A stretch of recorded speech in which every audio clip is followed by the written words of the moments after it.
And welcome to episode 504 of the Pittsburgh News. I'm Sean. I'm Ian, and this is the only podcast that says... Looks like I picked the wrong week to stop stiff and glue.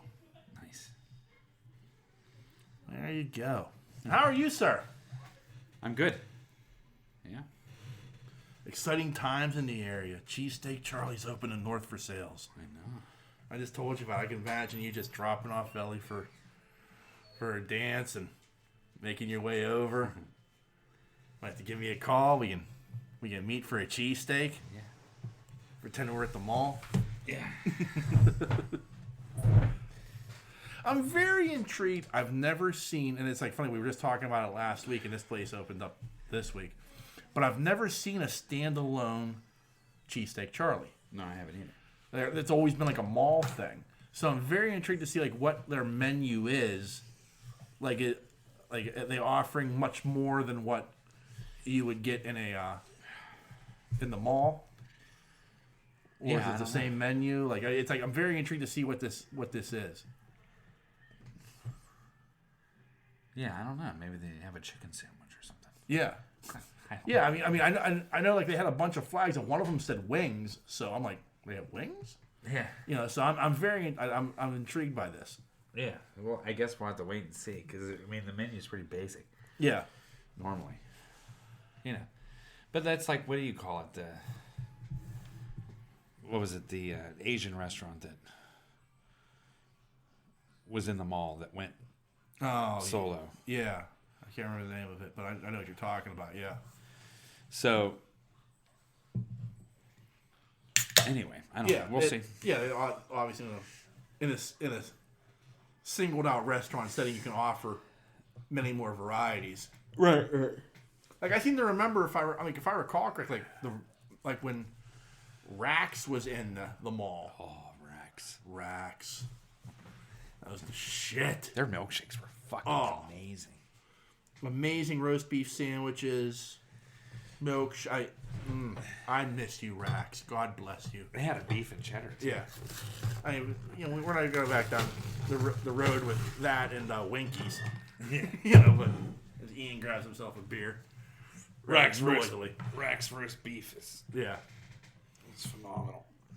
But I remember they had like a smaller menu compared to like a standalone restaurant, I believe. And I think when they got replaced by Wendy's in the mall, I think Wendy's had a smaller menu. Yeah.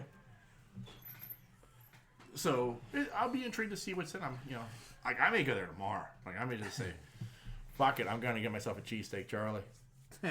You're welcome to come with me. I'm going to go see Aliens 2 tomorrow. The second Alien movie.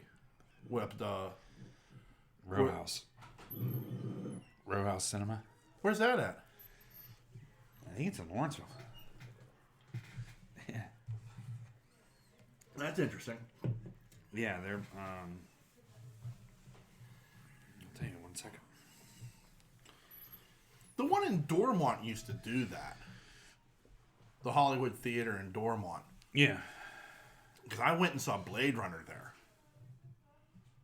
But it was the first director's cut. That like eliminated the all the voiceover and added the unicorn scene. Oh, I see. Yeah, so it's Out of This World from January 27th to February 2nd. So Yeah. Aliens, Wall-E, The Iron Giant, The Fifth Element.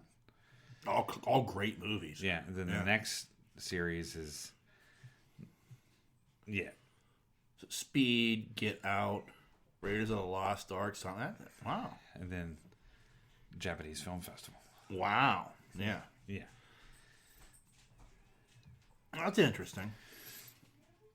Oh, it's interesting. Makes sense to be in Lawrenceville. Well, it's beer and, Yeah, all that shit. I'm in it. I'm right there, though. Yeah. Well, I told you I almost called you to go see The Dark Crystal. But that was in the, Cinemark in Monroeville. Yeah. They'll do like specials like that for like I was like the 40th anniversary of Dark Crystal. I'm like, man, I should go to this. I should call Ian. We should go to this. But I didn't go for some reason. So I talk myself out of shit all the time. So they're having this Japanese film festival. Yeah. And it's $84. Right. But you get access to all film screenings during the whole festival from the 17th through the 30th. Right. Okay. So you get 13 days of movies. Yeah. Access to all special events. Reserved seating. Yeah. Well, that's cool. I mean, the only problem is it's in Lawrenceville, so it's like the other side of the world to me. Yeah. But, and, you know, parking is going to be atrocious. But, I mean, it's a cool thing. Like, I'm not poo-pooing it at all. Just from my standpoint, like, if I live closer, that would probably, like, that $84 would be worth it. Oh, yeah. I think so. Yeah, like, for me, it would be like, okay, when are they showing, like, the original version of Godzilla? Yeah. Like, the very first Godzilla movie, and, like, you know. Well, I'm sure there's going to be a ton of films. Yeah. I don't know. And I'm sure it's not all kaiju based. No, You know, I mean, it's yeah. new and... Yeah. So, yeah, it'll be pretty cool. Yeah. But we got tickets for Aliens tomorrow, so... Well, that's cool. You should enjoy that. Yeah, it's one of my favorite movies, so... Yeah. Jared and I are going down. And seeing it in a theater, like, there is something, like... It's funny. Like, I read something somewhere where it said that, you know, a memory that you have is just remembering the last time you remembered something. Yeah. So over time, that memory can change. Right. But you believe it's real because that's how you remembered it. You know. Yeah. It's like very Inception like thinking. So like when you saw Aliens in a theater, like how do you remember that experience? Right. And like so going back to see it again in a theater, like how will it compare to how you remember that? Yeah. You know, I mean, you know the movie's good. You've watched it a billion times since then. Right. But it's still like that thing of like that experience of seeing it in a theater many years later. Right. Like, how does that feel? Like, I mean, I remember that feeling like when like they released the special editions of Star Wars. Yeah. Like, it was still Star Wars. Yeah. You know what I mean? Like, yeah, there was some shit that was changed, and there was some shit like, what the fuck they had this for? But overall, it was still fucking Star Wars, and I still, like, you know, felt like a kid again. Yeah, well, that's why I want to go see Raiders, too. Yeah. Oh, yeah. 'Cause I never saw Raiders in a theater. I saw it at a drive-in. Oh. So it's like that thing of, like, and especially like back then, like, car stereos weren't nearly as sophisticated, and I don't even think we listened to it in the car stereo. I think we had to listen to it in that shitty speaker you mounted to the window. Yeah. You know, so I didn't get, like, the full experience of, like... Raiders. Yeah. Until, like, I'm watching it at home with the sound bar and shit. Yeah, Big yawn. Yeah, I did see it in the theaters. Yeah. And then I was talking to Jared, and he said he saw it in the theaters. And then, like, you know, when its run was over, Yeah. they brought it back. Yeah. 'Cause I think it brought it back, like, for, like Oscar consideration. Oh. Because I think it was a summer movie, and I think they brought it back like in December. Yeah. For like a short run, like for like Oscar consideration, you know. But like that and Temple of Doom, I saw both of those at a drive-in. Oh wow. Like my parents took me to the drive-in to go see them. Yeah. And then it wasn't until the third one that was the first indie movie I actually saw in a theater. Oh really? Yeah. Yeah. So anyway, that'll be fun. Yeah, it will be. And yes, I'm looking forward to that. Yeah. I went to a pretty good restaurant today before I came home. Do tell, sir. Where did you go? know. You're going to look up the name because you can't remember it. Yeah, I already had it up, but it Yeah. disappeared on me.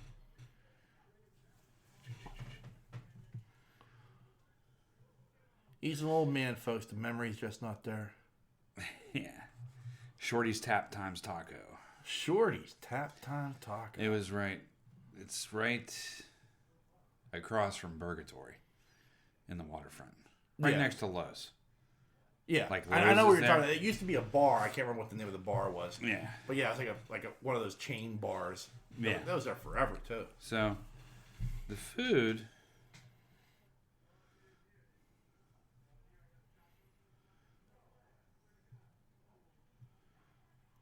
It doesn't really do it. You can get a whole rotisserie chicken in there. Wow. Look at this.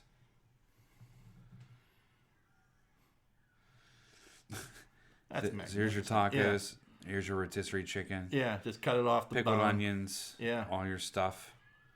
Nice. Yeah. It's $30 and you get all that. Wow. Which isn't that bad. No. I mean, most rotisserie chickens cost you $8 anyway. Right. I mean, the problem is I'm eating that by myself. Yeah, no, I know. But I mean, like... It's meant to feed a family, and I'm just like, oh, feed me. Well, I would share that with somebody. Right, but yeah. That's pretty good. Yeah. I mean, for $30. Yeah. No, that's a deal. That's a sweet deal. Yeah. So for $60, you can... I mean, that's pretty good. Yeah. What we got... Let me see here. Like... I'll show you what we got. That's not it. So that was my 2 tacos. Yeah. So here's what I'm saying. For $30 for the rotisserie chicken, I think it's completely worth it. Right. This taco here was $7, and this taco here was $5.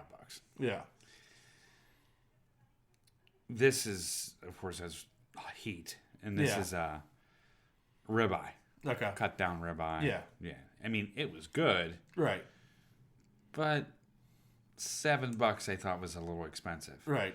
This was 10 times better. Right. It was $2 cheaper. And Right. this was chicken, cilantro, lime. Right. It was phenomenal. I mean, it was really good. But still, but I think that for $12, this was the... What's that?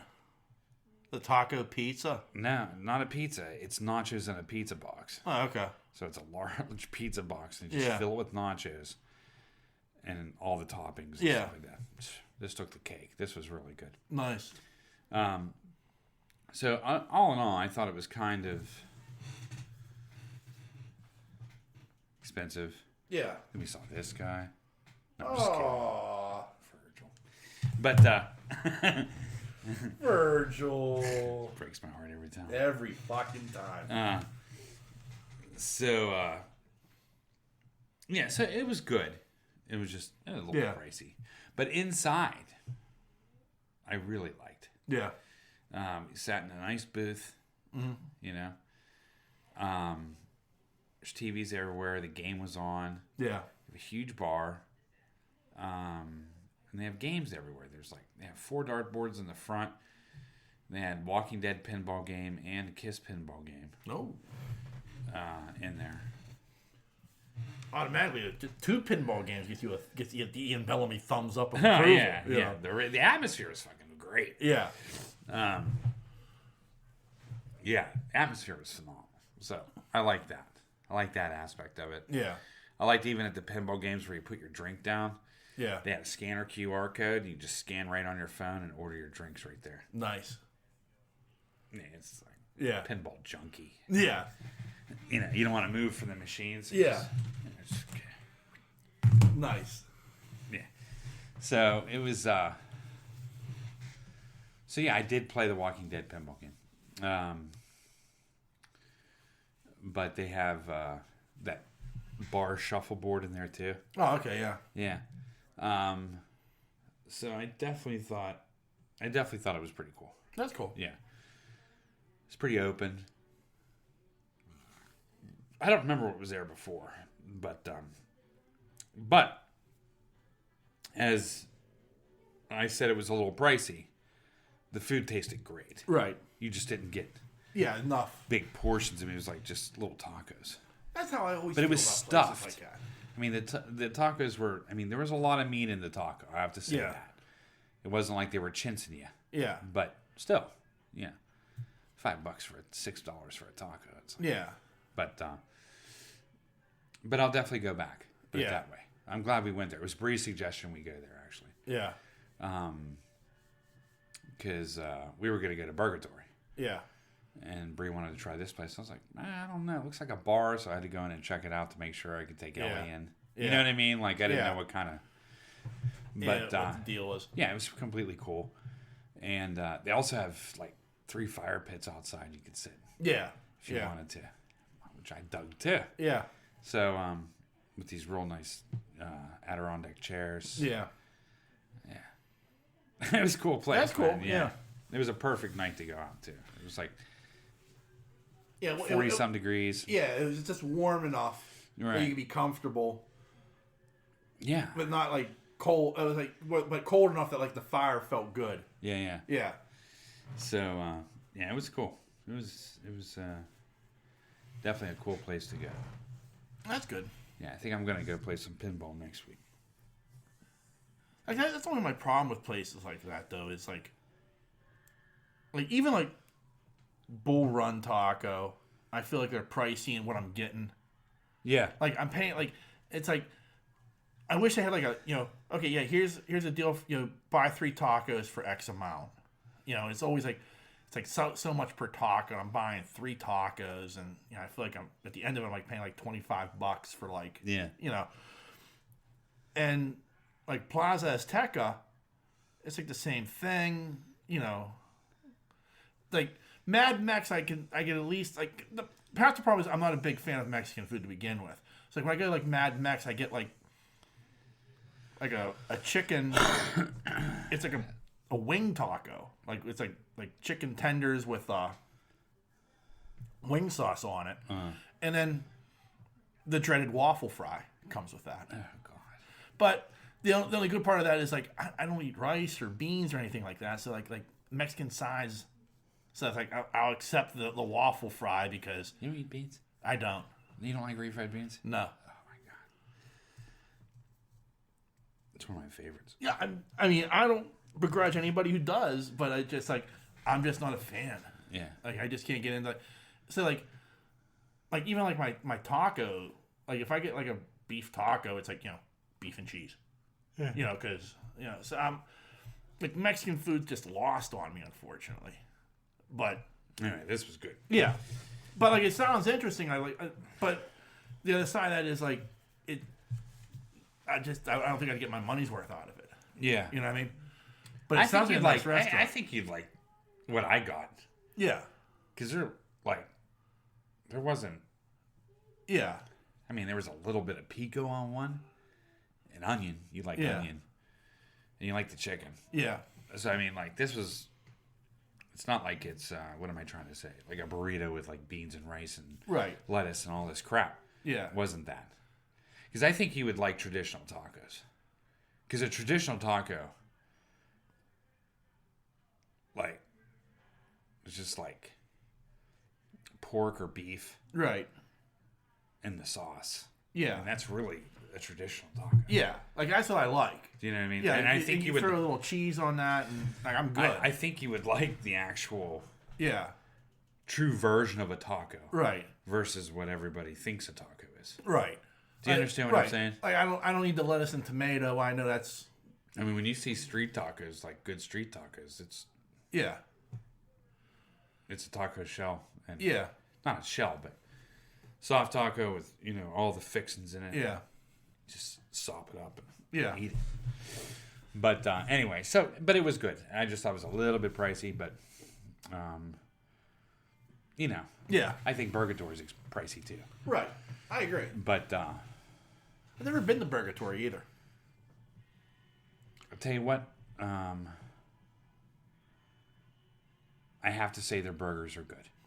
I do. I mean, when I first went there, I wasn't impressed. And then I gave it a second chance, and I kind of fell in love with it. Yeah. Especially when I can choose what I want on my burger, what kind of crazy dust I want on it. Right. The options, they have good fries. Yeah. And their milkshakes are fucking phenomenal. Yeah. And I like the fact that they make your milkshake, right? Mm-hmm. And they bring out this huge fucking... I mean, it's a $5 shake, but I mean... or more, probably. But you're getting a milkshake. Yeah. And then they bring the remainder in the cup with it. And I was like, that's cool. Yeah. You know what I mean? Like, they're just going to waste it anyway. Right. So they just bring you the rest of what's left, which is probably about that much more. Yeah. So...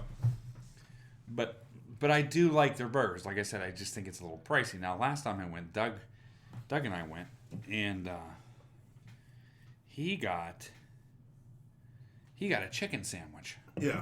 He said it was one of the best chicken sandwiches he's ever eaten. Yeah. And you know, this guy's been around. He's a mailman, for Christ's sake. So, Yeah. I mean, like, he's eating everywhere. But it's like, to me, it's become that place. It's like everybody's, oh, you got to go to Burgatory. You got to go to Burgatory. I feel like I should go there. I want to go there, but I'm also at the point, like, it's so blown up.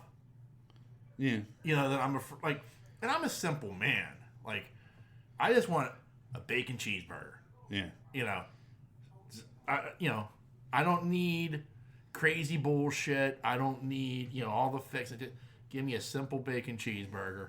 Let's see how you do. Yeah. You know what I mean? I think you'll like it. Yeah. I think it's the best burger in Pittsburgh?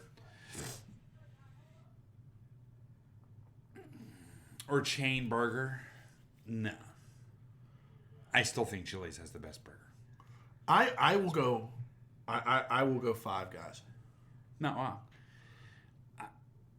I agree with you, but I had to stop eating at Five Guys. Is there a particular reason you got thrown out for fighting? No. Five Guys, absolutely. Well, I didn't necessarily stop eating there. I just avoid it.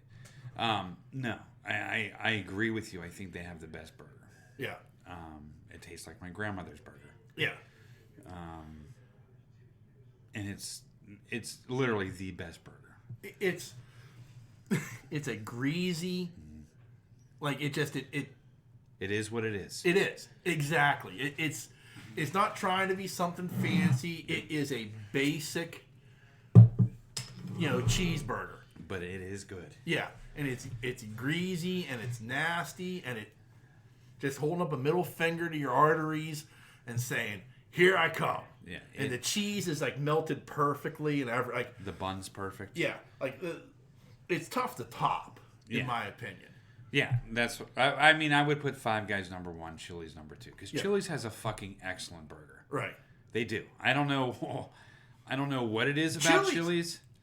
Chili's does phenomenal food. Period. Yeah. Like, I'm sorry. Like, I mean, if you're giving me a choice of like that level of restaurant, Chili's is the top dog. It is top tier. Yeah. I mean, they just have, number 1, they have good food. Yeah. Even when they went into that Tex-Mex, even their prime rib bowls and shit like that, I've tasted all that. Their tacos were good. Everything that they put out is good. And I hate to say it, and I mean, this is it's the best fucking steak I've ever eaten. Yeah. And their ribeye steak is fucking phenomenal. Whatever that garlic butter is they put on that, just amazing.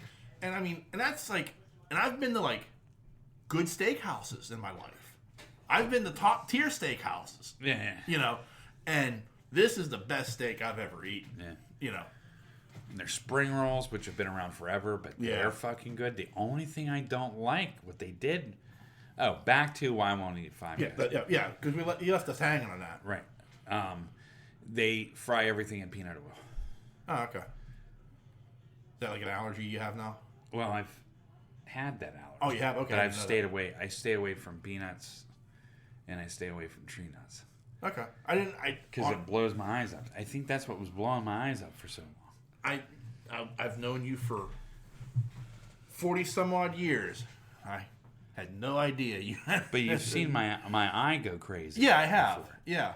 But I've noticed that if I go to... I think it did after you left Golden Corral. After... No, but what I have to do is like I'm very careful on what Chinese restaurants I eat at. Yeah. Because everything's done in peanut oil. Yeah. And like I've noticed that when I eat Chinese food... Yeah. Or peanuts or tree nuts... Right. I would get that allergic reaction in my eyes. Right. My eyelids, not my eyes itself. Right. And so I make myself stay away. Yeah. Just because of the peanut oil. But... Well, that is a fucking sin. Yeah. Because even their fries are good. Oh, their fries are amazing. Like, I'm not normally a big fan of the fresh cut fry like that, but theirs top notch. It's the peanut oil. It has to be, yeah. Because I mean, I'm chef's kiss to that shit. I mean, that's good. When you get a bag from there, dude. Yeah. Like, hey, I'm ordering a small and getting a pound of fries. Yeah. I mean, it's like they fucking go into the O. I get the regular burger, like the double patty burger. Yeah. And fries, and I'm good. I don't need 2 burgers. No. You know what I mean? Yeah, you're right. I get the double patty. I get like throw some bacon on that bad boy, and give me a small fry. That's all I need. You know. Steak and Shake had good burgers too. They did. They did. They did. Like I can't deny that. But I had to stop going there. So. I don't think that they were top. Like I think you're right. I think like Five Guys is 1. Chili's is probably 2. You know, I'll say it. You give me a McDonald's double cheeseburger or a double quarter pounder, that's probably coming in at 3. To me. Yes. You know, it's just it's something about the way they. I know it's just salt and pepper. I know it is, but it's just something extra they add to that. Like you're right. Like it's like fucking crack. It is. Like there's something that they do to their food that makes it addictive. For sure. Yeah. Like a Burger King burger. I love a good Burger King burger. You give me a double Whopper with cheese. Oh yeah. Yeah. But it is like crack, and it's funny because it's a lost art at McDonald's that they don't do it all. Literally, I mean, I know. Yeah. Like, I don't know how they cook their burgers now, but like, I know they were in the inventors of the double back cooker. Like the clamshell. Clamshell, they can cook. Yeah. You know, they can cook 40 burgers in 5 minutes. Yeah. Literally, and the magic of McDonald's is, you know, their cheeseburger and their double cheeseburger. It's all the same. Yeah. Same burger. Yeah. But as soon as that thing pops up, immediately you're supposed to salt them right away. There's a shaker. Yeah, I've seen them. They have it's like a squeeze trigger. Yeah. They just go over the burgers. Salt and pepper. Yeah. And every once in a while, you'll get a burger. If it's fresh. Yeah. You can still taste the seasoning. Yeah. And that's the addictive quality. Yeah. No, I agree with you. I 100% agree with you. Because you can taste it. And you don't get those all the time. No. Like, I've gotten them. Like, there's the McDonald's up on in Norwin Plaza. Yeah. That's the best McDonald's I've ever been to. Yeah. And I've gotten burgers from there where I'm like, ooh, this is fresh off the grill. Because I can still taste the salt and pepper. Yeah. You know. Yeah. But I'm telling you, Chili's. Yeah. Chili's old timer. That's what I stick to every time I go there. It's the cheapest burger on the menu, and that's not why I get it. Right. But I get an old timer with cheese with no onions. I'm a happy camper. Yeah. No, your apps and their fries are fantastic. And their prices are reasonable. Yeah. Like, it's ridiculous, like, how good Chili's is. I know. You know, it is. It honestly is. Like, I don't understand. They have better food than Fridays. They have better food than Applebee's. Oh, but, I mean, both of those are a fucking joke compared to Chili's. Yeah. I'm sorry. Like, if you're a fan of either of those restaurants, I'm sorry, but the only thing that I like at Applebee's is they have these pretzels with the beer cheese dip, and that's really good. That is very good. Yeah. I can't deny that. That's Ellie's favorite. Yeah. But other than that, their food's just ho hum. Yeah. It's not anything to write home about. Right. And I'm even gonna throw in like Texas Roadhouse, like there because I put them in that same category. They're meh. Like you can talk to me. You can just talk to me all you want about that bread and butter. Disgusting. You know, and that's okay. I dig it. But like Texas Roadhouse to me is like mid. You know. It is mid. And the thing is like the thing that's weird in Pittsburgh especially, it's hard to find like a Longhorn or a Western Sizzler. Yeah. Like, I mean, I would love to go to a good steakhouse. Yeah. But they're kind of hard to come by. Yeah. Admit it. I mean, like... Yeah, I mean, they are. I mean, like, Ruth Chris as, like, what? I mean, that's out in Granbury. That's outrageous. Yeah. Yeah, I mean... That's... I've never eaten at Ruth I'm Chris. looking at the Texas Roadhouse level. Yeah. Ruth Chris is another level. Yeah, it's a level above. But so is Longhorn doing it. So I consider Longhorn much better than Texas Roadhouse. I've never been to a Longhorn. I have. The one down at the waterfront. Never been there. Yeah. I've been there a few times. It's good food. I mean, it's a good steak. Yeah. It's the one and only time I ordered a Blue Moon beer. It was like on special. And they're like pushing it. I'm like, yeah, what the fuck? I'll have a beer with my steak. And like when it came with an orange, I'm like, what the fuck is this? Yeah, well, it tastes better with an orange, I think. Yeah. I drank it and I was like, I'll never order this again. Any beer that needs a fruit with it, I'm done with. I actually like it. Yeah, okay, Yeah. good I for like you. with the slice of orange and you shove it down into the bottle. That's what I like about it. Right. But I'm the same with Corona. Every time you take a sip, you get that orange. I'm the same with Corona, though. Like, don't tell me I have to fucking have a lime with my beer. Well, I never liked lime with Corona, but I do like the orange. Yeah, so. But anyway, it's just hard for me to find a good steakhouse. Right. And that I approve of. Yeah. You know what I mean? Right. I think the last good steakhouse I ever went to was the Winchester Room. Yeah. And, the Winchester Room. But, yeah, I just won't go. Raise my glass to the Winchester Room. Yeah, right. But I think my steaks are better. So, right. You have to prove to me if I'm going to go get a steak that it's better than. Yeah. But did I tell you I went to not Longhorn, Texas Roadhouse the other week? No, you didn't. So I took the girls. Everybody went. Right. At least two. And I got a steak, potato. I really don't eat the bread. I eat the roll, but I won't eat the butter. It's disgusting. See, I do like that butter. I don't. It's not butter. It's margarine. Right, I understand that, but There's a big difference. I understand. So,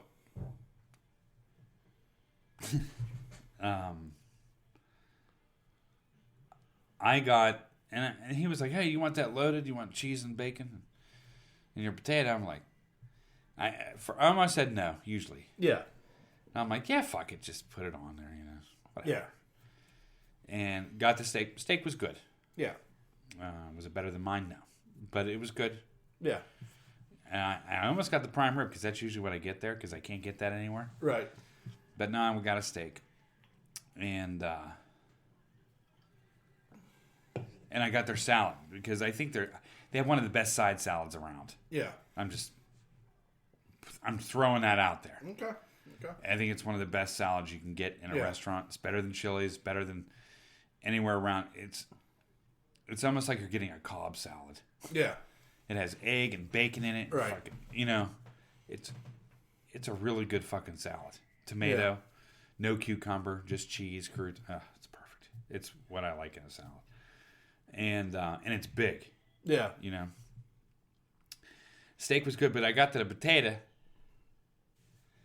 and the potato was undercooked. No. And I'm like, and I even had one of the girls put a fork through it just to make sure I wasn't crazy. Right. And it just needed more time. Yeah. But then I was like, all right, well, I'll just eat the top off it. Yeah. And the bacon was hard as a rock. Oh. Yeah. Teeth shattering. Yeah. Hard. No. Yeah. It was like, fuck, always something. Yeah. No, and I know I'm being critical, and I've always been critical on food. Yeah. I have been because that's what we used to do. Yeah. For a long time, you were a cook. Yeah. And so, and I got shit for it for a little while. You're so too much. I'm like, back then it was okay, but now with inflation so high, yeah, and I'm paying this much to take everybody out. Right. If I have a bad meal, yeah, no, you blow. Yeah, you suck. Yeah, you know what I mean? Like, yeah, exactly. Oh, I get. You're gonna get my review. Yeah, because if I'm paying this much for fucking food, and it's bad, then there's something wrong. Yeah, No, I agree. Like, I mean, especially because you're taking on 5 people. Yeah, Yeah, so I mean, like, if I get bad food, then you're gonna hear about it. Yeah. So I told him about it. Like, your potatoes raw. Yeah. They took it off. Well, that's good. You know. But yeah, like I said, I don't really go there that often. That was just kind of a thing. Yeah. But they all like the bread too. Yeah. I just don't. I guess that thing, like, I like to dip my bread in blue cheese. Like, people like always are like, you always go to the same places. You always order the same thing. Because I know what I'm getting. Yeah. You know what I mean? Like, I know, first I'm a simple man. Yeah. But second, I know what I'm getting.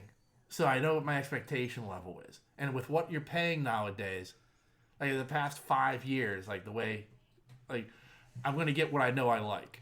I'm not experimenting. Yeah. You know what I mean?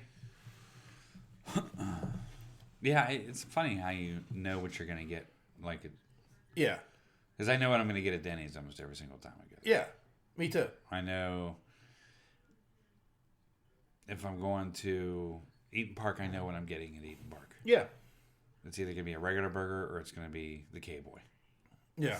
Because I like the K-Boy. Yeah. K-Boy fries, salad bar. That's what I want. Yeah. Because I love the fucking salad bar. Yeah. You remember that dreadful salad bar Wendy's had in there? Oh, yeah. Oh, that was like the worst experiment in fast food history. Maybe was a Wendy's salad bar. You remember that? Oh, I do. And the tables were all Sears and Roebuck. Yeah, catalogs on them. Yeah, you remember that? Oh yeah. Now you go into a Wendy's, it's got a fucking fireplace and a TV and a sunroom, and I know. It's like, what the fuck is going on in here? It's like the McDonald's up in West Mifflin. Yeah, it's crazy. But it's like fun. Like they're competing with casual dining. Yeah. Like they're no longer trying to be fast food. They're trying to give you that experience of casual dining.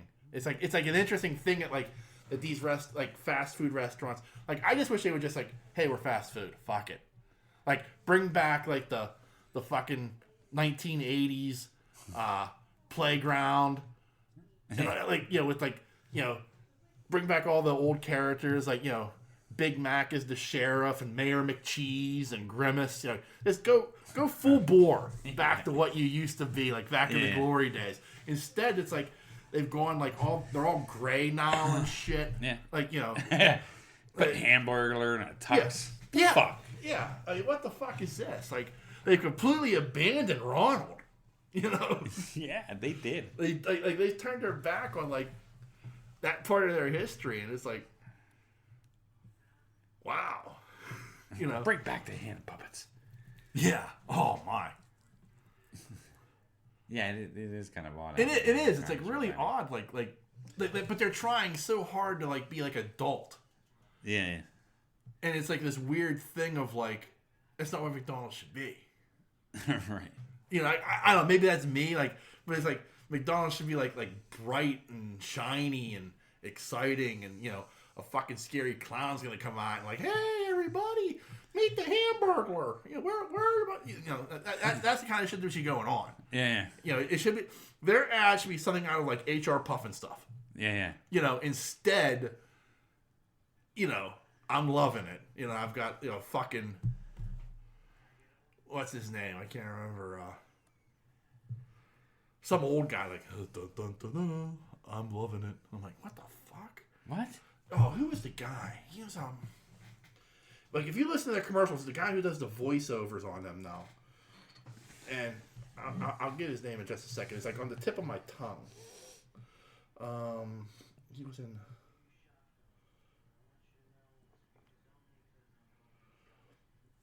was in Super Troopers.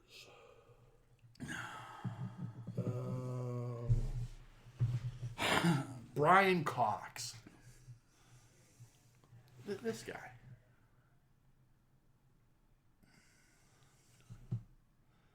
He's the voice of McDonald's now. Oh, okay. Yeah, Brian Cox, a fantastic actor, is now the voiceover for McDonald's food. I'm like, how far have you gone? Right.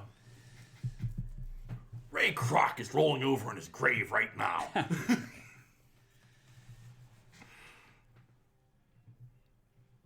I wonder what the food tasted like back then. Probably tasted better. I bet you. Less preservatives. Yeah. I mean, and they had that. They probably sourced local meat at the time. Yeah, and I mean, they had that system. Yeah. Like, the speedy system that they, like... Well, that's the thing. McDonald's Brothers Institute. That's the thing in the West Mifflin one. On Lebanon Church. Yeah. One time, they were known as the, one, if not the number one, busiest McDonald's in Allegheny County. Yeah. Like, it was the busiest drive-through in Allegheny County. And the only reason I know this is because my buddy worked there. Yeah. But they had a conveyor belt from the kitchen. Oh, I'm sure. They did. And, double drive-through and shit. Yeah. And that shit would come... It was like this weird mini conveyor belt that they would stack the food on. It would just keep coming. That's crazy. Order after order after order. Yeah. Yeah. Not the drinks. The drinks were always at the register, but the food coming from the back, they were bagged. Yeah. Coming up and dropped off, and that thing was always going. But yeah, but I mean, that was something like the McDonald's Brothers Institute, at the the first McDonald's, it was what sold Ray Kroc on the idea, was the way they had developed their kitchen system. It was so fucking efficient. You could go from grill to mouth in X amount of time. Yeah, yeah. And they had perfected this system, and he bought it from them, and then completely rooked them over. Oh, sure. But he bought it from them to franchise it, and and his thing was you have to. This is the system you have to use, because this is the most efficient system to get the food out. And then he would go to the franchisees who were buying the system, and if they were varying off the menu, he would shut them the fuck down. Yeah. As a violation of their franchisees program. Because he would go into them they had chicken sandwiches or something. He's like, that's not on our menu. Shut it the fuck down. Yeah, yeah. We're getting this shit off the menu. No. It was shit like that he was doing. But, I mean, like I said, at the end, he completely fucked over the McDonald's Brothers. Yeah. Ray Kroc is celebrated as a great businessman, and he is. But he also fucked over a lot of people to get there. Yeah, yeah. If you watch that movie with Michael Keaton about Ray Kroc, it's a great movie. But I mean, shed some light, huh? Yeah, but it was light that you kind of. It's kind of sitting there saying yeah, Walt Disney didn't fuck anybody over. Yeah, he did. Oh, sure he did. But that's the price of doing business. I mean, it's a shame the McDonald's brothers. I think they still, the McDonald's brothers family still gets they own 1% of stock or something, which is still worth millions of dollars. Yeah, yeah. But it's that thing of he just completely fucked those guys over. Yeah. And the one brother saw it coming from a mile away, but the other one believed in Ray Kroc. Oh, really? And it was he's gonna help us. He's gonna do this for us. And at the end of the day, he completely fucked them over. Anyway. Yeah. Off of it. Did you watch anything good this week? I did. I started watching Jack Ryan season 3. Okay. Good. It's fantastic. Good. It's real. I'm a fan to begin with of anything Jack Ryan. I like Hunt for Red October. I like the 3 movies with Harrison Ford. I like the movie with Ben Affleck. I like the movie with Chris Pine. If you give me a Jack Ryan movie, I'm in. Yeah, yeah. But this series, they're always constructed very well. They are. Yeah. It's they do the author justice in a sense. In a sense, yeah. Yeah. I mean, it's I agree with you.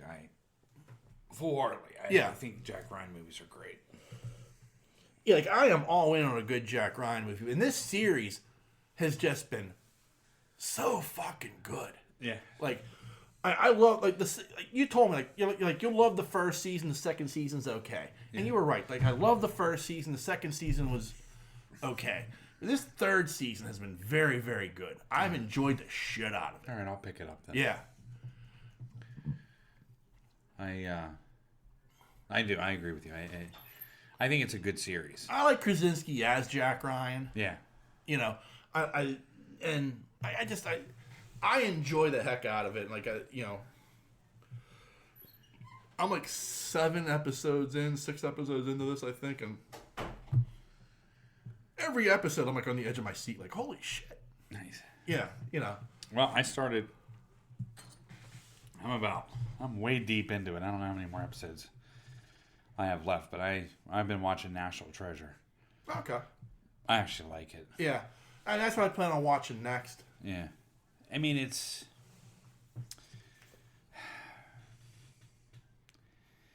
not teen based, right? But it's not. I don't know how to describe it. You have to watch it. Yeah, it's very similar to National Treasure. I mean, National Treasure is not. Yeah, it's PG-13, I think. Yeah, I mean, it's nothing crazy. It's not like it's a 13-year-old girl. No, she's older. Yeah. That was like the concern I think people had. It was like, you're gonna have a 13-year-old girl solving these clues. No, and she's older. no, yeah. So I like it. Yeah. And it stayed respectful to Treasure in a sense. Yeah. So I mean, I'm really digging it. Good. There's even a callback to Nicolas Cage. That's cool. Not appearing. Right. But the name. Yeah. Do you know what I mean? Yeah. And like, anyway. Yeah, I get what you're saying. Yeah. You have to watch it. Yeah. Because, I mean, like, there's... Kind of like in Willow, how they kept bringing up Mad Mardigan. But he never appears. Correct. Yeah. Oh, he can't make it. Yeah. One of those things. Yeah. Yeah. So, I mean, like, there's that whole thing. Yeah. Which I'm like, oh, that's cool. And then... I don't want to spoil anything for you, but... Because I was a huge fan of National Treasure. Both of them. I am, too. I think both movies are fantastic. I always wish they had made a third. But, Anyway. Yeah. Watch this. Watch this series, because I really got hooked on it. Okay. And it is really good. Yeah. You'll appreciate the hell out of it, I think. Yeah. Plus Harvey Keitel's in it. Well, Much as for. Yeah. But you'll appreciate that aspect of it. Right. Because he plays the same character. Yeah. So, yeah, definitely watch that. And then I got completely hooked on War of the Worlds. And so I start watching War of the Worlds. Is that the one on Epix? I guess. Okay. I don't know what it's on. Yeah. And it came out in 2019. There's 3 seasons. Yeah, I think 21 or 22 or whatever. That was on Epix, yeah. Yeah, so hooked on it. Finished the first season. I was like, damn, that's good. Yeah. Went to fucking go watch it on the second season. And I can't because I have to fucking subscribe to MGM. I'm like, what the fuck? Yeah. I was so pissed. Yeah. I'm like, come on. Child, please. Yeah. So I kind of got bummed about that. Yeah. Because I've been throwing this off for a while. Yeah. And, but I like War of the Worlds. I like the whole concept of it, And, right, yeah. I do. I like it. It's always a story that has intrigued me. Yeah. So anyway, yeah, and so this is a different take on it, but it's pretty good. But I was completely hooked on it. And all of a sudden, nah. Yeah. I guess that's Epic's change to MGM Plus. Yeah, but now you got to subscribe to it. But I do. I get it through cable. Yeah. So I'm probably going to be able to watch it, on demand. Son of a bitch. Yeah. But, it kind of threw me in the beginning because where they're at, it's part English and part in French. Yeah. So a lot of times they're speaking French. Yeah. So it's subtitled, but then it goes back to English. Yeah. So it kind of goes back and forth, Yeah. Which is okay. I mean, I don't care. But yeah. I mean, anyway, it was good. I mean, at least I liked it. Yeah. So far. It's a different take on it, so you have to Yeah. And then I watched it. can't believe what I watched today. The Longest Yard today. Adam Sandler. The Adam Sandler version. I thought it's a good movie. It's not bad. Yeah, I thought it's pretty good. I thought it did a good enough job of paying homage to the original. Yeah. I mean, there's some Sandler bullshit. Of course there is. But you expect that. All right. But, like, overall... But I thought the Sandler bullshit was kind of tame. Yes. Versus... what it could have been. Correct. Right. Like, yes, there was a you can do it. Yeah. And then... Yes, but it wasn't grown-ups is what I'm saying. Right. No, I agree. I mean, it's... Not that I didn't appreciate grown-ups. You're right. He does rein in his bullshit a bit, but... like, you're right. I mean, I thought it does a good enough job of paying homage to the original that I appreciate it. Yeah. But I still... like, if you're going to give me the choice... Yeah. I'm taking the original. Because, I mean, it's like... how in the world could you ever hate Buddy Epson? Watch this fucking movie. You know? I mean, like, come on. Like, he's fucking Buddy Epson. Everybody loves Buddy Epson. All right. Yeah. But, man, it's a good movie. Yeah. And, plus he makes me laugh. Adam Sandler in movies do make me laugh. You get into this whole...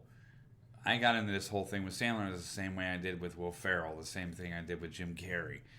Like, I get blown up with them for like 5 years, and I just can't stand it anymore. I don't want to see anything else. Right.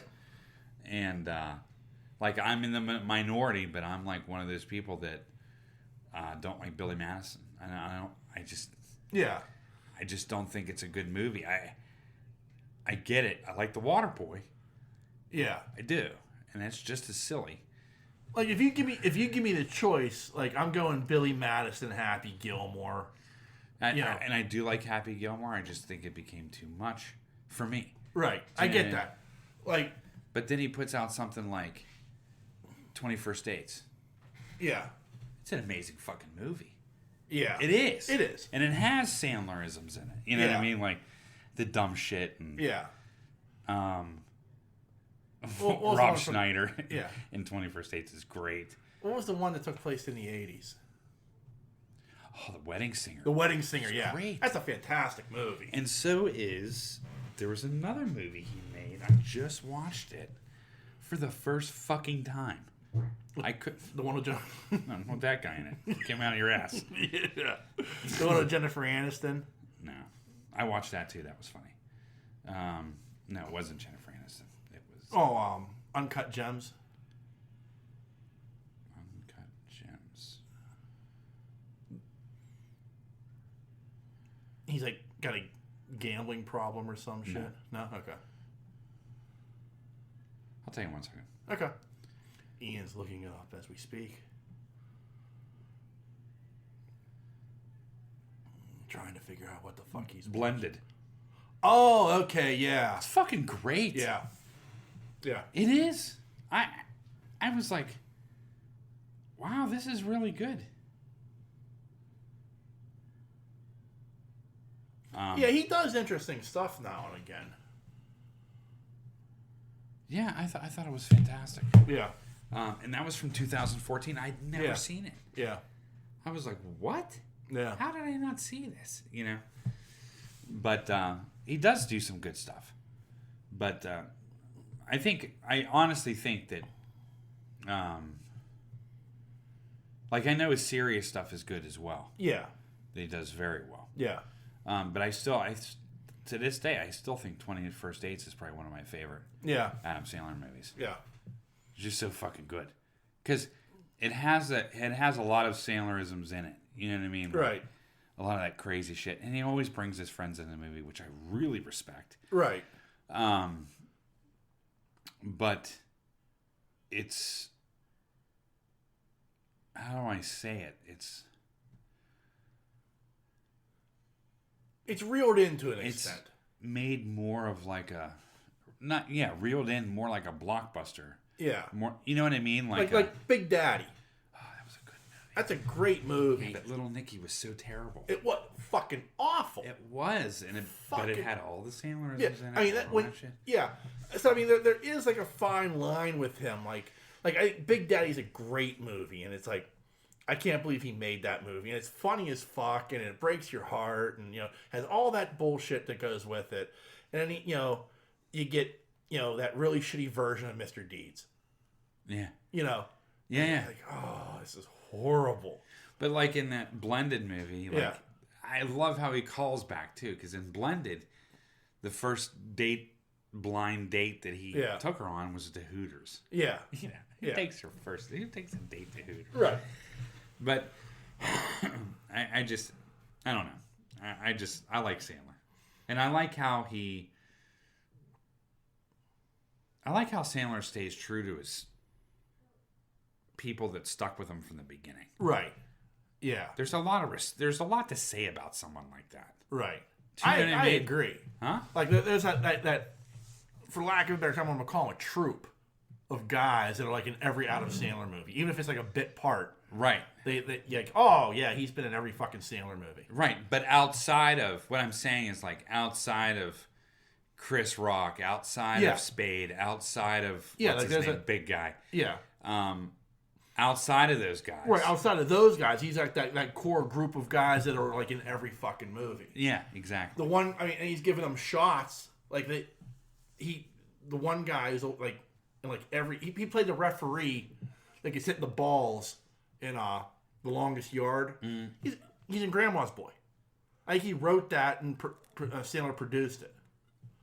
That's a funny movie. Oh, Grandma's Boy is one of the funniest fucking movies ever. But it's cool how I like Sandler for that fact. Yeah. Like he stays true to his friends. Yeah. Do you know what I mean? Right. And like I really like that. Grown Ups 1 was great. Grown Ups 2 was not that good. No, it was horrible. But Grown Ups 1 was really good. Yeah, it was. It honestly was. Like I was like, and I wasn't looking forward to it. And like, but Nancy loves Kevin James, so I had to go see it. Mm. I'm like, this wasn't that fucking bad. Nah. Especially when he's fucking cooking bacon on that fucking... Yeah. Fucking bug zapper. I know that's like... It's just... I don't know. That's just one of the funniest things in that movie to me. So many good parts of that movie. But... Schneider was good in that. Right. But then I have to ask myself, how does he land Selma Hayek? I know. Oh... She was gorgeous in that. Oh! Hey, lady! Yeah. That's one of my favorite parts, too. The fucking kid drinking the milk. Only he can get away with that. Yeah. Yeah. Mommy, I'm hungry. Kid's like 7. Yeah. Peeing in the pool. Yeah. Fucking. Yeah, that was a really good movie. It was. It was a fun movie. I can't deny that. Yeah. But yeah, Selma Hayek, wow. Yeah. She's smoking. Still, I mean, like... It's crazy. It is. Yeah, how does that his wife? Yeah. But I think that's the whole thing, though. Because in almost every movie, it's like, yeah, I got the head shaped like an egg. Yeah. You know what I mean? Like... Yeah. See, I'm like, what the fuck? I mean, it can't be any worse than, like, Beverly D'Angelo was the wife of John Candy in a movie. Yeah, but... I mean, come on. I know.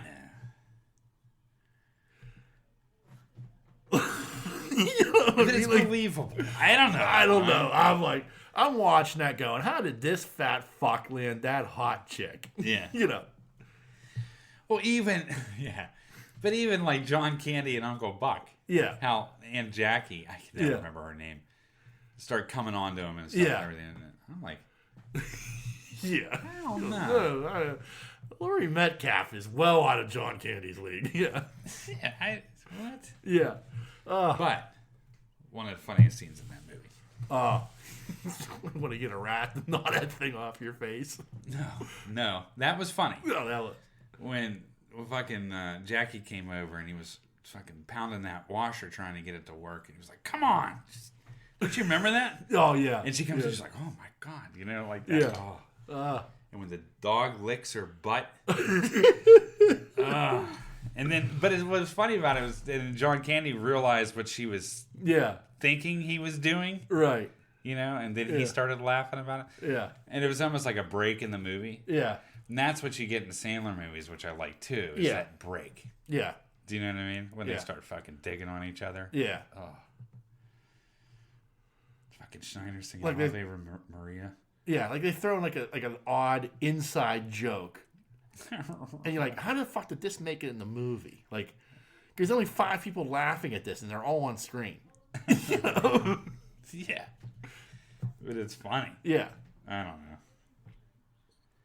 Oh, when they were checking out his daughter and they were... Yeah. They had to look in different positions. Yeah. 1, 2, 3, turn. Fucking great. That's so good. Yeah. And the music when the daughters came out. Yeah. Oh, and then the fucking third daughter came out. They were like, whoa. Picked his chair up and turned it around. Yeah. Grown Ups is such a good movie. It's one of those movies I can watch. It ranks. It's on, I just watch it. That scene, like with the daughters in the music and everything, that ranks right up there with like that scene in Jay and Silent Bob Strikes Back when the all the girls are getting out of the van. Yeah. And they hit the Run DMC song. Yeah. Yeah, you're like just like. And they're all like posing and shit and like, inconceivable, unbelievable. And you're like, oh shit, this is tight. Yeah. You know? But it's almost like the fucking scene in National Lampoon's Christmas Vacation. When you see her. Or the scene from, what's her name? Not Ivy Sky. What's her name? The topless scene. The most famous topless scene in this movie. Phoebe Cates. Yes. Oh, with moving in stereo by the cars. Yes. Oh, yeah. But it's like one of those things. Like if it set the music perfectly. Right. You know what I mean? I mean, it's not as iconic as that. Right. But what I'm saying, when it set the music, when she's fucking changing the engine shit out and all that stuff. Oh, yeah. Yeah, I mean, like. Yeah. And then Schneider, then his wife goes over. Yeah. But yeah, like the Phoebe Cates moment in Fast Times, we're like, we're like I love moving hysteria to begin with anyway, but like that just like now, like even to this day, like 40 some odd years later, I hear moving hysteria, I see Phoebe Cates' boobs. Yeah. I can't help it. I'm sorry. It's just one's associated with the other. Right. So. Anyway, I think that's, as far as me watching anything, I think that was about it. Yeah. I hope. Yeah. Yeah, like I said, I've been going down this path of apocalyptic movies, so yeah, I've been in search. And most of them are horrible. Like Last of Us has set you on this mission. Yeah. In a way. Again. Yeah. I just love it. I did watch his Korean film. And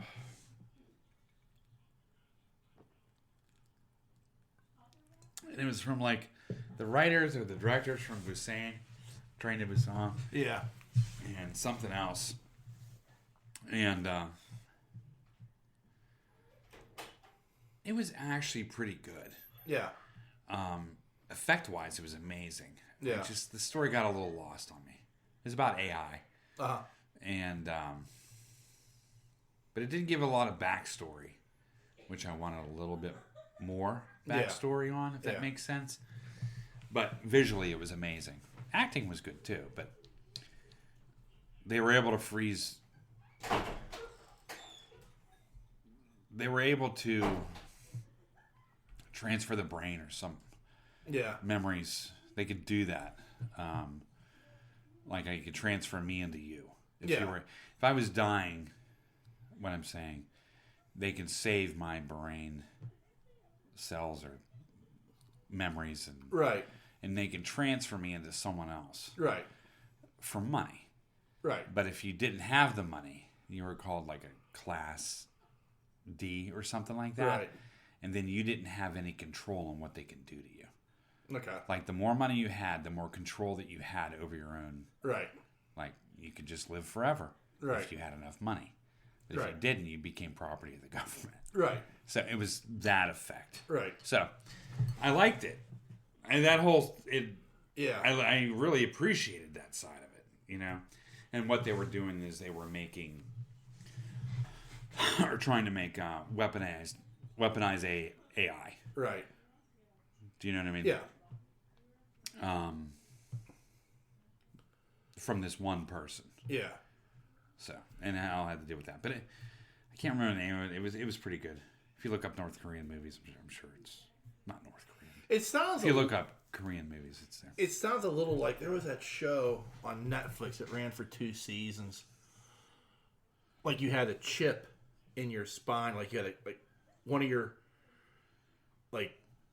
spine bones was replaced with like this device that like held your memories, and like you could upload that to like the cloud and stuff, and like if you died, like all of your information would go down to a clone. Yeah, I do. I remember. Yeah. It was a pretty good series. It was a pretty good series. Yeah. Yeah, this wasn't that in depth. Yeah. I mean, it was in depth, but it wasn't. It all had to do with literally 4 people in the entire movie. Yeah. It was all it was that dichotomy between all these people. And, which I liked, but I just wish there was, I don't know, I wanted more from it. Yeah, I get what you're saying. I wanted more of a backstory. I wanted more of, you know what I mean? Yeah. So, yeah, so watch that. That was my desperation move. So, yeah, I think that's it for me. Oh, Last of Us. That episode was good. Yeah. The second episode. Yeah. I'm not on 3 yet. I've only watched 2. Yeah. Yeah, that's 3 comes out tomorrow. Okay. I'm never sure when it comes out. Yeah, Sunday. Like with dragons. Dragons? House of Dragons. Is that back on? No, but I'm saying like that's like I was like on HBO usually releases like shows like that on Sundays. Okay. That's what I'm saying. Like, I was like, did I miss something? No, you didn't miss anything. No, I'm just saying like that's like their Sunday night is like their like their premiere episode of a show night. Yeah. And I'm waiting for 23 to come back. 23? 1923. Oh, okay, yeah. Yeah, okay. Because it left on a huge cliffhanger. Yeah. Which I know what's going to happen. I just want to see it happen. Right. And, yeah, that pissed me off. 3-week hiatus? What? Damn you, 1923. Yeah, but there's only been 4 episodes. Yeah, and then you're taking this huge hiatus? Yeah. Can't do that. Just fucking play the story. So, yeah, I think that's it for me. So I got caught up on Doom Patrol. Is it good? Yeah. Is it? Yeah. I'm intrigued. They announced this week. I think I'm on the episode after Dorothy. I'm on the episode after Dorothy's episode. Yeah. I call it because it's her episode. Yeah. So that's where I'm at. Yeah, they announced that they're canceling both Titans and Doom Patrol. Of course they are. Yeah. So this will be the final season. Apparently the people, like the producers and stuff, said we did give, they let us kind of know. So both shows do have a definitive ending in a way. Thank God. Yeah. Titans is good too. But, I mean, it makes sense from the standpoint of if they want to do what Marvel's doing as far as, like, even their TV shows being incorporated into the MCU. Yeah. I'm bummed out, too. Yeah, I mean, I'm bummed out, too. Titans makes more sense on that line. Yeah. Doom Patrol's kind of independent of that shit, except for Cyborg. Yeah. But, I mean, I get it. Right. So, I'm bummed out about that, but I understand it as well. Whatever. Yeah. The whiskey. I mean, the way I look at it, again, like, it's that odd thing of, like, never in my lifetime did I like. Don't even. I wasn't a Doom Patrol reader, so I can't say like I never thought I'd see Doom Patrol. But like, there are characters from Titans I never thought I'd see on screen in any shape or form. Yeah. Like so, Raven is the same but a little bit different. But I like what they're doing with her. Corey, kind of the same thing. I mean, I'm getting a version of Nightwing. Yeah. You know, there are things that like they're doing, and like just like these characters, like, it befuddles me that like, wow, this is like a golden age to me because I'm seeing things on screen I never thought I'd see. So are they canceling the Robert Pattinson Batman as well? No. Is that out? Not yet, no. I'm just curious. I mean, they're supposed to be doing a second movie. Uh-huh. Like, I mean, they're still going through with the Joker movie. The second, like, the sequel to the Joker with Lady Gaga as Harley Quinn. And it's a musical. Yeah. Joaquin's doing that? Yeah. He's getting paid. Yeah. So, yeah. No, seriously. He's getting paid to do that. I'm sure. And I'm sure that somebody's going to come up and tell me, like, oh, it's fucking brilliant. You know, whatever. I don't care. I didn't watch the first movie. I'm not going to watch the sequel. You didn't watch the Joker? No, I refuse to. Yeah. Yeah, I boycotted that. Okay. So, like, I'm intrigued to see, like, after that, like, what are you going to do? Like, because I get why you're going to make the second Pattinson movie. I get that. Because there's money to be made there. I get why you're doing this Joker sequel. There's money to be made there. But, like, again, like, it becomes that thing of, like, if James Gunn is folding everything else, like, you've got to fold these two as well at some point. Yeah. You know, because people are too stupid to realize that you can have two different people playing the same character. You know, you can have your James Gunn universe Batman and you can have your Robert Pattinson Batman. Yeah. You know. Yeah, I get it. Right. Like, but I don't know, like, it's that odd thing, but you're right, like, it's annoying because it's like, well, if you're canceling everything else, like, why are you still doing this? Yeah. You know, like, I know Joker's in production, they're filming. Yeah. I've seen, like, pictures of Lady Gaga as Harley Quinn. She's too old.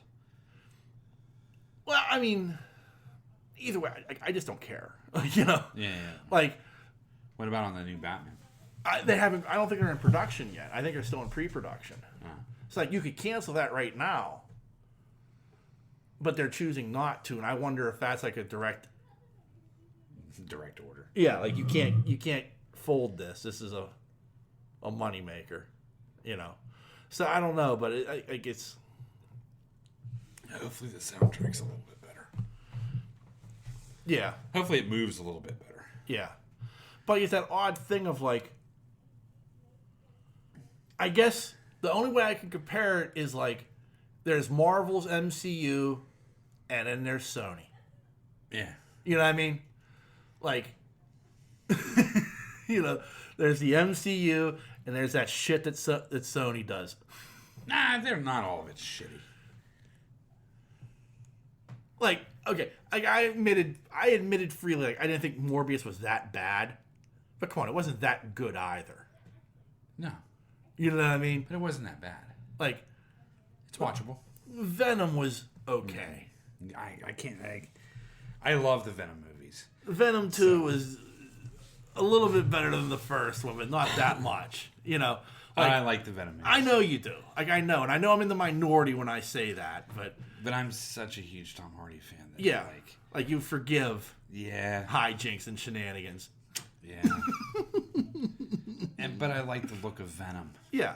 And that to me that was like a match made in heaven because I like the look of Venom and I like Tom Hardy. Right. Because I thought Venom and Carnage actually looked pretty fucking good to me.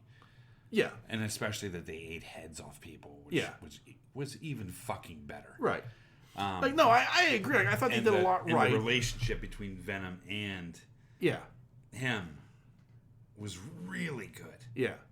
So I mean, like, I liked in the comedy. I liked so. Yeah. To me, it was like, it was just such a fucking great movie. Yeah. I know. I know.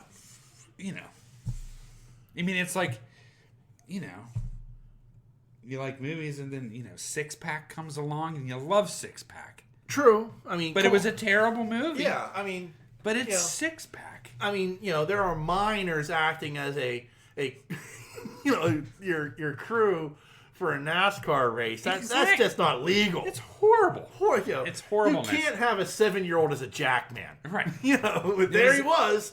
Right. It was like the NASCAR version of the Bad News Bears. Yeah. But we let it slide because it's Kenny Rogers. Exactly. And it was a fucking great movie. Same thing. Right. Similar. I get that. Do you understand what I'm saying? I think the thing that Venom 2 had going for itself was it was only an hour and a half long. Yeah, it wasn't very long. It was short, so it got there quick. Yeah. You know what I mean? Like, it didn't fuck around where, like, they could have prolonged that and made it into a 2-hour epic. And no, they didn't. They, like, got... This is a movie. Yeah. We're going to entertain you for an hour and a half. Yeah, that's all you're getting. That's all you need. But that was never meant to be more than that. Right. But, I mean... I thought, they had that opportunity with Carnage to go that length. They could have. I mean, and especially with Woody Harrelson. Yeah. But I thought he even acted great. Right. I fucking loved it. Yeah. There were parts in that movie where I was like, damn, that's good. I don't begrudge you that because I get it. But at the same time... Yeah, I mean, understand I'm a Spider-Man reader. So, right. I mean, like, when I see Venom live... Yeah. But we just have to... Spidey live. Right. We just have to admit to ourselves, though, that sometimes it's just not that good. For me, it was. I understand that. I'm not begrudging you that, but I think overall, I can't take the glasses off. Yeah, it's just they're just okay movies. But that's the thing with like when I see my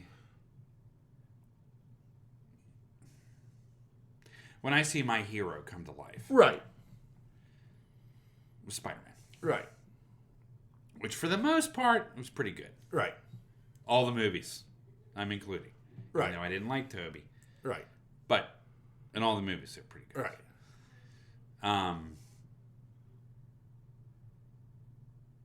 But when I see even the villains come to life from those fucking books. Right. It's like, ooh. Here's a comparison. Especially Doc Ock. Here's a comparison I'll make to you. 2 movies. Superman Returns is an awful movie. Yeah. I still love it. Yeah. It's Superman. But that was even worse than Venom. I'm not denying it. But I still love that movie. Right. Green Lantern is a terrible movie. I still love it. I know it's a horrible movie. When I watch it, I know it's a horrible movie. But it's Green Lantern, one of my all-time favorite characters on the big screen. Right. Loved it because it's Green Lantern.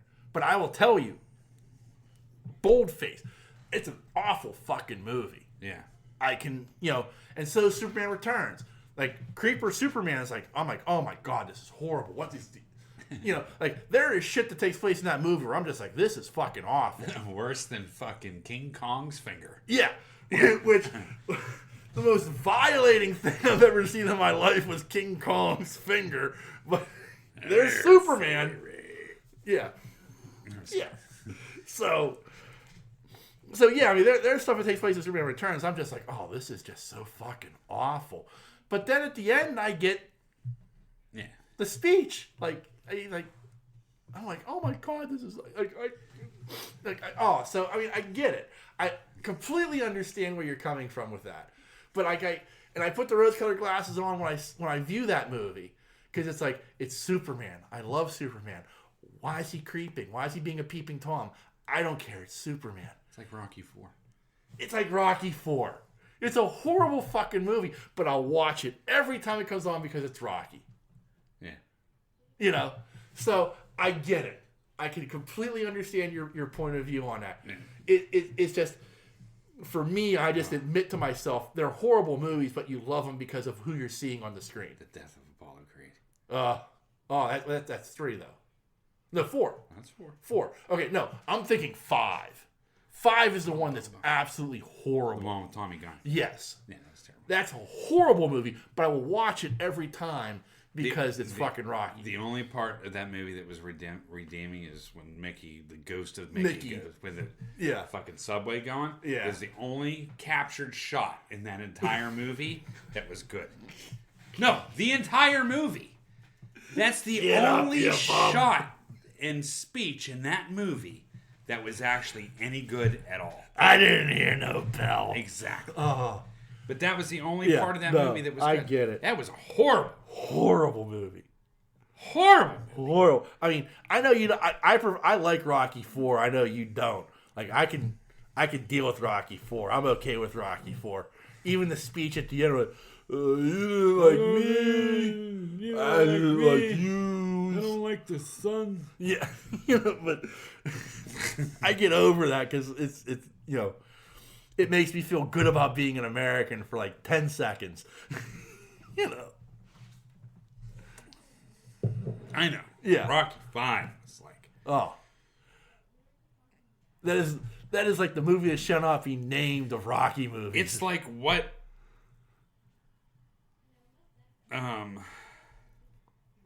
Creed should have been.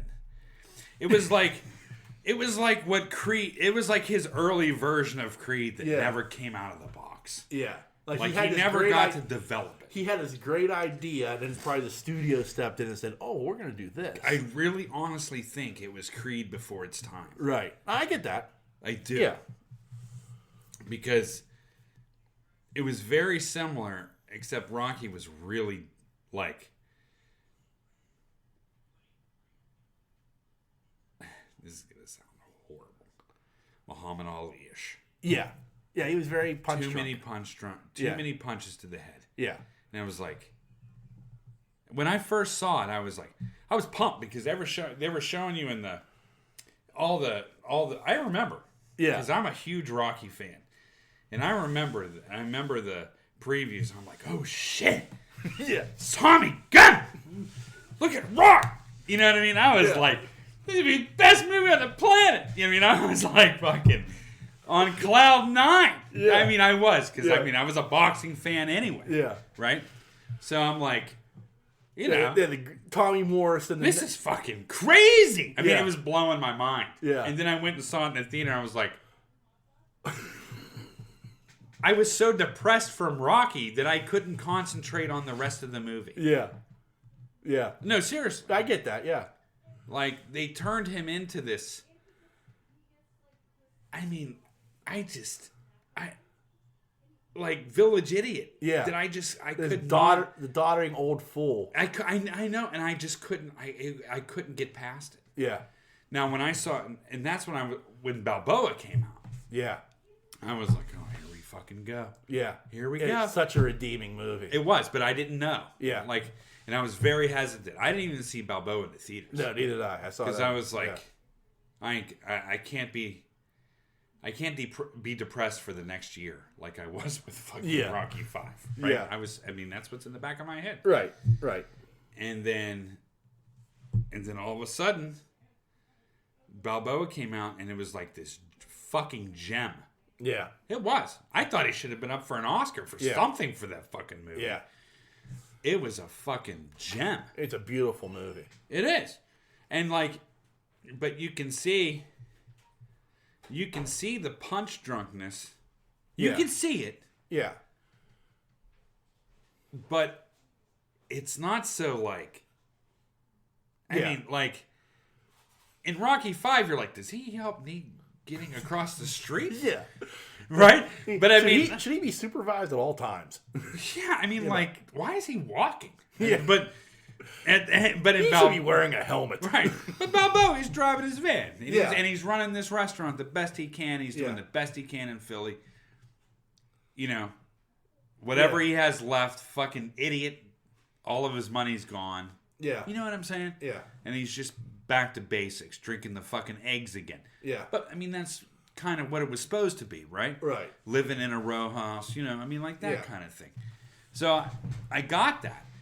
But when Creed came out, I was like, that's some good shit. Creed was good. Creed's an amazing movie. And I don't know how we get on this Rocky subject. It's Rocky. So. Yeah. Oh, movies. Yeah. Period. But Creed 2 was It was alright. I was still very good. It was, but it was not as good as... No, it wasn't. Because the first movie is like... That trilogy's good. It's a personal movie. Like, Creed is a very, like... It's very weird because it wasn't written by Stallone. It was written by Ryan Coogler, and he convinced Stallone, this is the story I want to tell, and I think you can appreciate it in your universe. Yeah. And Stallone signed off on it. But, so I think it has, like, this interesting vibe to it. Plus, I mean, the fact that it's, it's Apollo's son, and, like, everything kind of came wrapped up in that. Like he was, like, haunted by the ghost of his dad. Yeah. And that kind of bleeds over into the second movie a little bit. So it's an interesting take on that universe. Like, it's a weird thing to say because we're talking about Rocky movies, but like it's a universe now in a way. Yeah. Because you've got these Creed movies, and the third movie, I've seen a trailer. Like, I saw the trailer for the third movie. I'm like, oh, this looks very interesting. But Stallone's not in this. No, he's not. What if they killed him? I don't know. That's not addressed in the trailer. That may be something I may not be able to watch.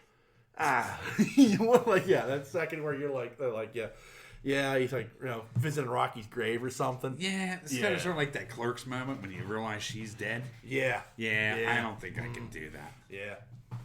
Opening scene, like there's a fucking picture of Rock on the wall, and I'm like, nah. Yeah. That might be a walkout. You know what I mean? But I love Balboa. Yeah, it's such a redeeming movie from 5.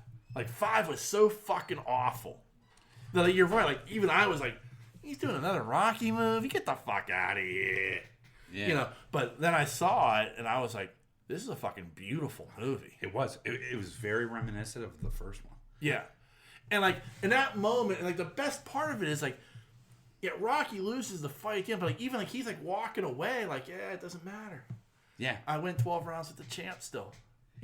Went 12 rounds, hard as fuck. Yeah. And the crowd is completely behind you. Yeah. You know what I mean? Right, yeah. I mean, like, it's such an amazing moment. He's just walking away. He doesn't want to hear if he won or lost. He knows he lost. I love when they were coaching him, too. They were like, nah, that ain't going to work. Yeah. Nah. Yeah. You just got to fucking club him to death. Yeah. I mean, that's all you got, sir. Yeah, and I mean, when the champ's like, I never been hit this hard in my life. Fucking A, right? That's right, because it's Rock hitting you, boy. Yeah. So good. Yeah. It's a tremendous movie. Like, and it's like, the fairy tale ending would have been he wins. Yeah, but that's the best part of it is he loses. Yeah. But he doesn't, like, it's like, as long as I stood,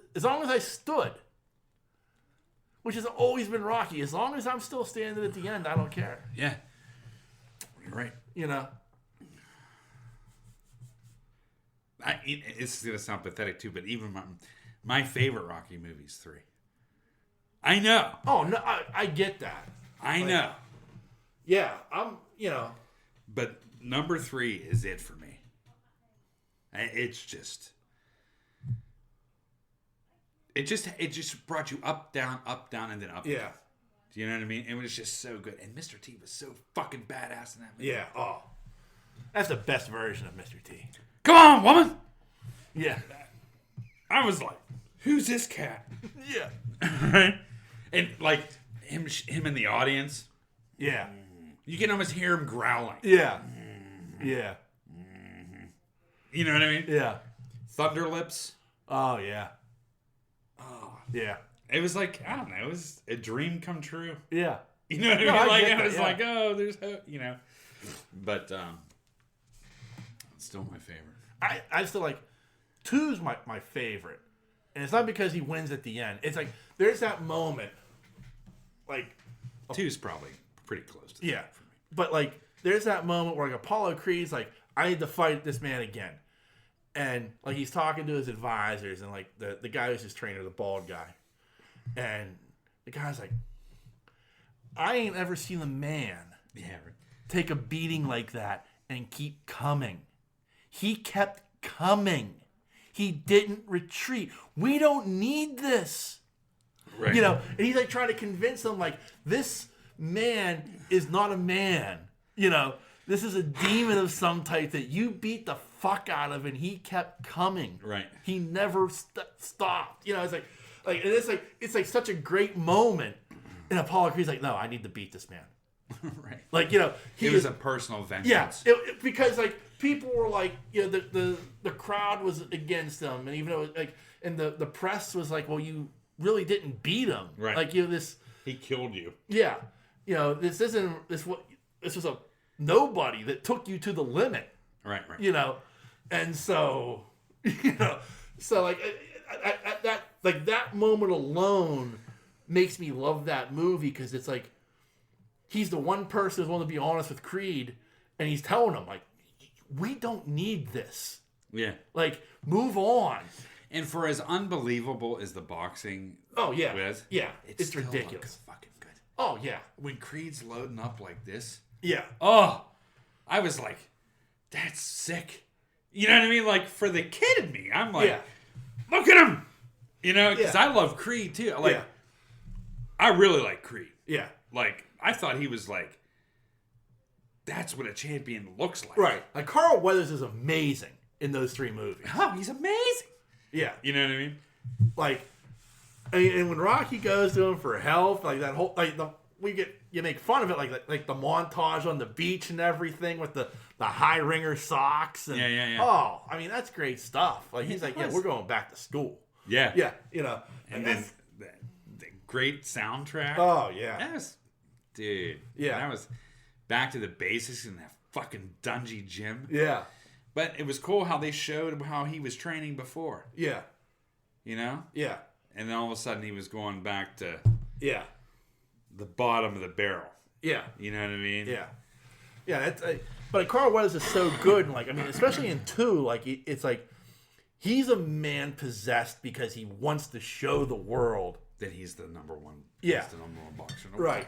And on that night, he beat the man, but he didn't really beat the man. Right. Exactly. You know. That's what's so good about that movie is like his attitude of like I like his pride is hurt. Yeah.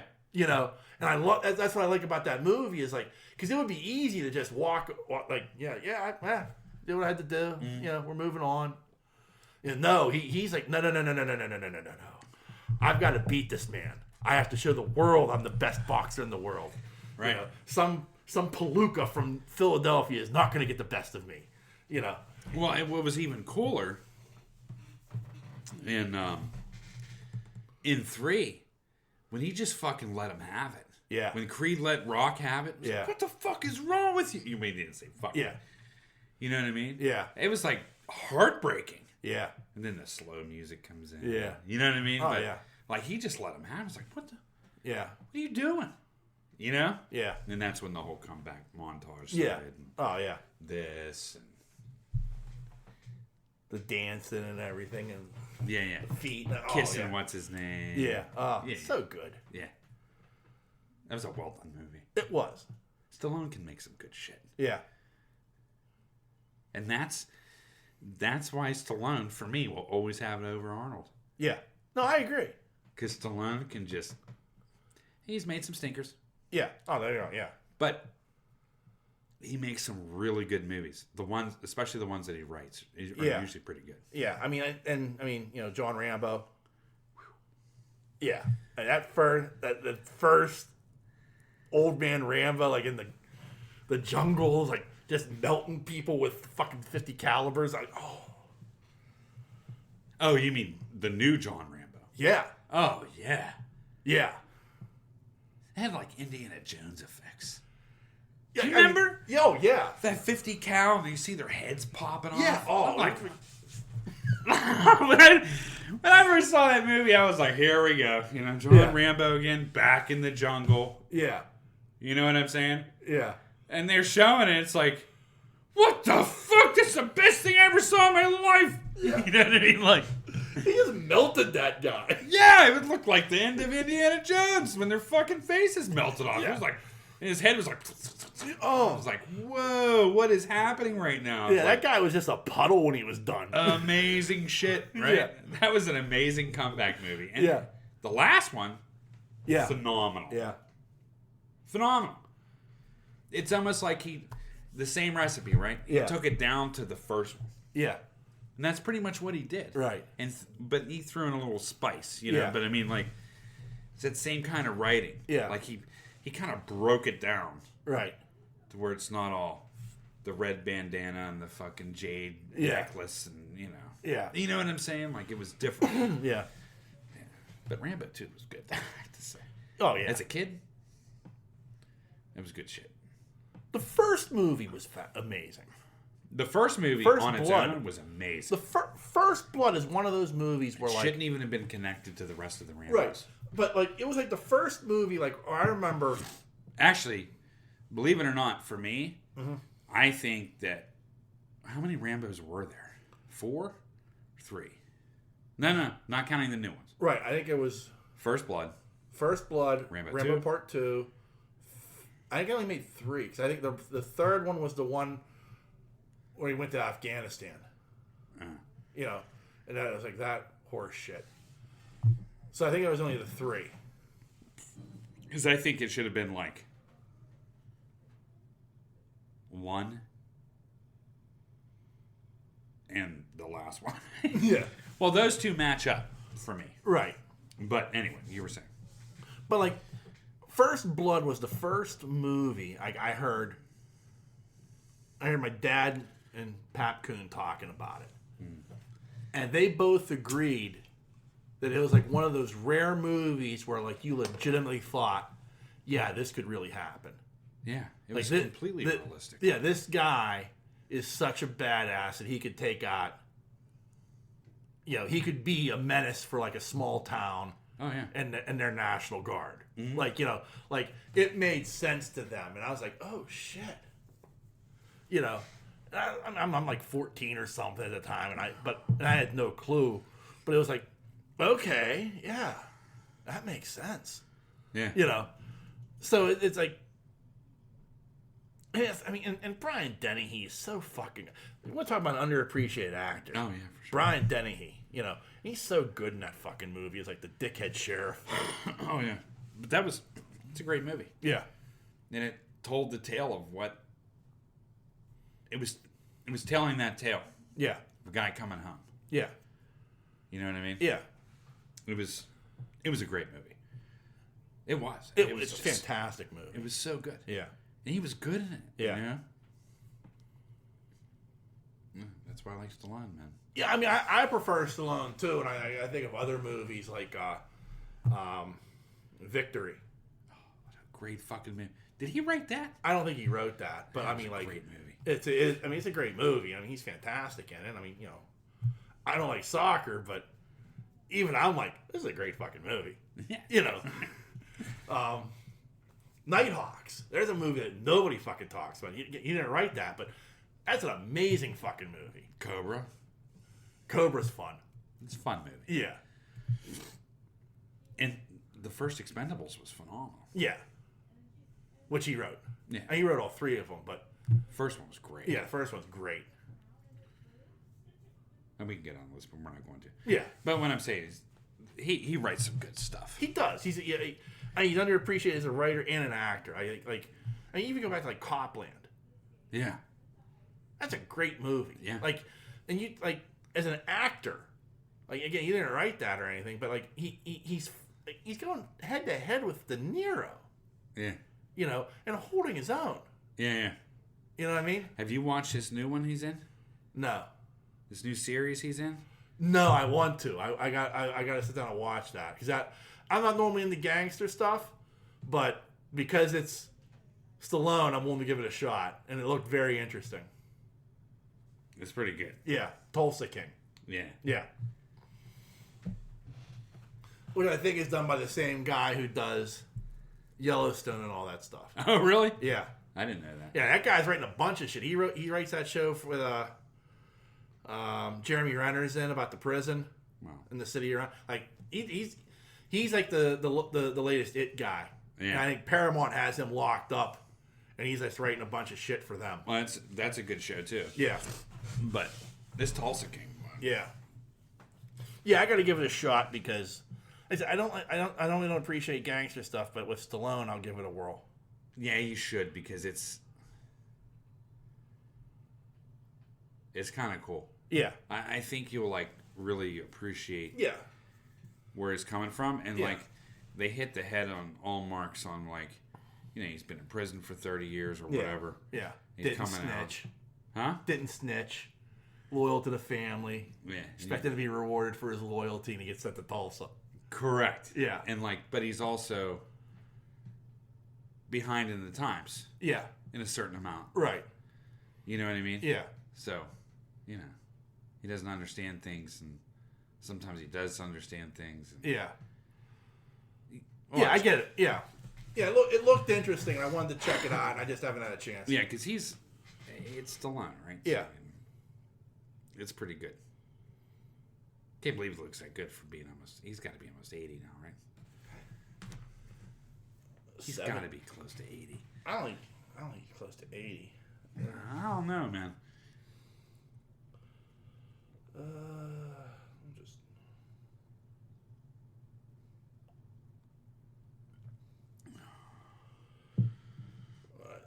Sylvester Stallone, born July 6, 1946. So that means 2022 minus 1946. He is 76 years old. Yeah. So, creeping up there. Yeah, steroids are good. Yeah, yeah. Yeah.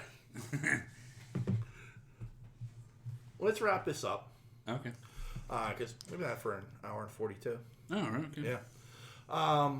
Anything you'd like to add to the proceedings before we depart? No, I'm good. Okay. Well, remember, there are a number of different ways you could reach out and touch us. Hey. You can send us an email like Thad does every week, and we usually don't read it because it has nothing to do with the show. And that email address is pittsburghnerd@yahoo.com. You can also find us on Facebook and Twitter. Just search Pittsburgh Nerd. We're very, very easy to find. And we are on a number of podcasting networks. You can find us on the Podbreed Network. The Tangent Bound Network is the Weeby Geeks Network. Yeah. Mm-hmm. Just give them a Google search. You can find all the other great podcasts they have to offer. And lastly, as always, want to thank you, dear listener, for checking us out each and every week. We can't thank you enough for that. And on that note, the dreamer has awakened. Peace.